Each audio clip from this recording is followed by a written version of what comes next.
ഒരു ശാപവും നിന്നെ പിന്തുടരത്തില്ല. കാരണം ദൈവം ക്ഷമ കാണിക്കുന്ന ദൈവം. ഇന്നലകളിൽ ജീവിതത്തിൽ എവിടെയെങ്കിലും പിഴവുകൾ സംഭവിച്ചേക്കാം. കൗമാരത്തിലോ സ്കൂൾ ജീവിതത്തിലോ യൗവനത്തിലോ എവിടെയെങ്കിലും നിനക്ക് പിഴവുകൾ സംഭവിച്ചേക്കാം. ചിലപ്പോൾ കൂട്ടുകെട്ടുകളായിരിക്കാം, ചിലപ്പോൾ ക്ലാസ് റൂമുകളായിരിക്കാം, ചിലപ്പോൾ മാതാവോ പിതാവോ അറിയാതെ നിന്റെ ജീവിതത്തിൽ നീ ചെയ്തു കൂട്ടിയതായിരിക്കാം. പക്ഷേ നിനക്കൊരു ദൈവമുണ്ട്, ക്ഷമ കാണിക്കുന്ന ദൈവം. ഇന്ന് പകൽ നിന്റെ യൗവനകാലം കഴിഞ്ഞ് ജീവിതത്തിൽ കഷ്ടതകൾ വരുമ്പോൾ ശത്രു നിന്നോട് പറയുന്നുണ്ടായിരിക്കാം, നീ ചെയ്തു കൂട്ടിയതിൻ്റെത് അനുഭവിച്ചേ ചാകത്തുള്ളെന്ന്, ശാപം നിന്റെ മേളിൽ കിടപ്പുണ്ടെന്ന്.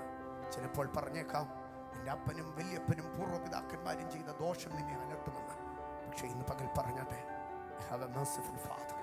കരുണയുള്ള ഒരു ദൈവം എനിക്കുണ്ട്, മനസ്സിലുള്ള ഒരു ദൈവം എനിക്കുണ്ട്. എൻ്റെ കർത്താവ് എന്നോട് കരുണ കാണിക്കും, എൻ്റെ ദൈവം എന്നോട് ക്ഷമ കാണിക്കും.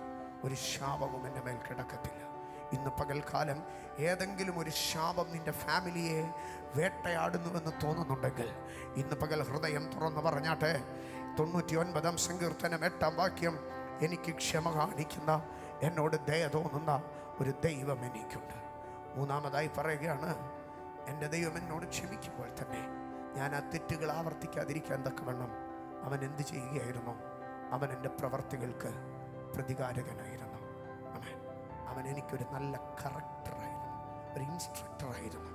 ആമേൻ. എൻ്റെ ജീവിതത്തിൽ എൻ്റെ ദൈവം എന്നെ തിരുത്തുന്ന ദൈവമാണ്. ആ കാരണം എൻ്റെ ദൈവം വിശുദ്ധനാണ്, എൻ്റെ ദൈവം നീതിയുള്ളവനാണ്. ഞാൻ തെറ്റിനകത്ത് പോകാൻ ദൈവം അനുവദിക്കത്തില്ല. എൻ്റെ കുഞ്ഞുങ്ങൾ തെറ്റിനകത്ത് പോകാൻ ദൈവം അനുവദിക്കത്തില്ല. എൻ്റെ ജീവിതത്തിൽ ഒരു പിഴവ് വന്നാൽ എന്നെ കറക്റ്റ് ചെയ്ത് എന്നെ നേരാക്കി അവൻ്റെ സന്നിധാനത്തിൽ ഇരുത്തും. ദാവീദിൻ്റെ അടുക്കൽ ദൈവം പറഞ്ഞു, ദാവീദ്, നിൻ്റെ മുൻപിൽ ഒരു മനുഷ്യനുണ്ട്, അവൻ്റെ പേർ ശൗലെന്നാണ്. അവൻ തെറ്റ് ചെയ്തു, ഞാൻ അവനെ തള്ളിക്കളഞ്ഞു. പക്ഷെ നിൻ്റെ പിമ്പിൽ ഒരു രാജാവ് എഴുന്നേൽക്കും, അവൻ്റെ പേർ ശലോമോൻ എന്നാണ്. അവൻ തെറ്റ് ചെയ്താൽ മനുഷ്യരുടെ വടി കൊണ്ടും മനുഷ്യപുത്രന്മാരുടെ അടി കൊണ്ടും ഞാൻ അവനെ ശിക്ഷിക്കും. പക്ഷേ ശൗലിങ്കിൽ നിന്ന് നീക്കിയതുപോലെ എൻ്റെ ദയ ഞാൻ അവങ്കിൽ നിന്ന് എടുത്തു കളയത്തില്ല. ജീവിതത്തിൽ ദൈവം തിരുത്തും, ദൈവം ശാസിക്കും. അവൻ കൈക്കൊള്ളുന്ന, അവൻ സ്നേഹിക്കുന്ന ഏത് മകനെയും എന്ന പോലെ എന്നെയും അവൻ തല്ലും, എന്നെയും അവൻ മുറിക്കും. പക്ഷേ അവൻ എനിക്ക് വരുത്തുന്ന മുറിവുകളിൽ എനിക്ക് ഉറപ്പുണ്ട്, അവൻ മുറിക്കുന്നുവെങ്കിൽ അവൻ എൻ്റെ മുറിവ് കെട്ടുകയും ചെയ്യും. അവൻ എന്നെ തല്ലുന്നെങ്കിൽ അവൻ എന്നെ തിരുത്തുകയും ചെയ്യും. കാരണം അവൻ്റെ ശിക്ഷകൾ ന്യായവിധി നീതിയിലേക്ക് തിരിഞ്ഞു വരും. എൻ്റെ ദൈവം എനിക്ക് ദോഷമായിട്ടൊന്നും ചെയ്യത്തില്ല.